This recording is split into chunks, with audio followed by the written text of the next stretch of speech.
Texas GOP Judge Matthew Kacsmaryk's recent decision to halt the Food and Drug Administration's, FDA, approval of the popular abortion pill, mifepristone, a drug safer than most other common drugs including Viagra and Tylenol, is receiving a heap of backlash from Democratic lawmakers and abortion rights advocates. Kate Shaw, a contributing writer at the New York Times, argues in a recent op-ed the judge's opinion is not only bad law, but is tonally shocking and medically unsound. She offers a number of reasons why the ruling is wildly atypical, including the fact many commentators from across the political spectrum have noted the plaintiffs lack standing, a core requirement of any lawsuit in federal court. Additionally, Shaw writes, the approval of mifepristone most likely violated federal standards for drug approval, is based on several reasons that are scientifically baseless and infused with hostility to abortion, including that the FDA failed to consider the intense psychological trauma and post-traumatic stress women often experience from chemical abortion.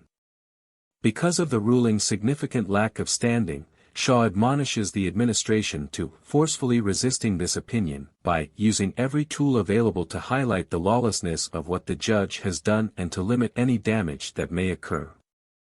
According to The Hill, the president has vowed his administration would oppose the ruling, but he added that the only way to ensure abortion rights are protected is to elect members of Congress who support a federal law to re-implement the ruling under Roe.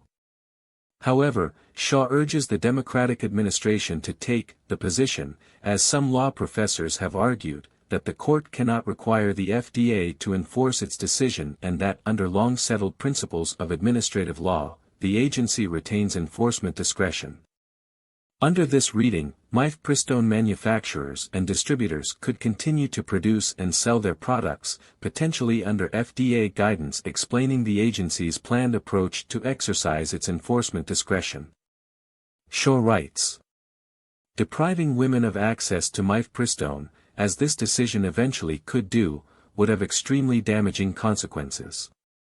If they are not able to prescribe mifepristone, some doctors will stop providing medication abortion entirely, leaving surgical abortion as the only option for many individuals seeking abortion care, something that is inaccessible to many Americans, especially those in states with strict anti-abortion laws. She emphasizes the massive stakes make clear why the Biden administration must respond forcefully. The Justice Department voiced its disagreement with the opinion and said it will appeal. The administration is correct to appeal, and if the Fifth Circuit does not rule swiftly, the Justice Department should ask the Supreme Court to intervene, adding, the case is expected to reach the High Court.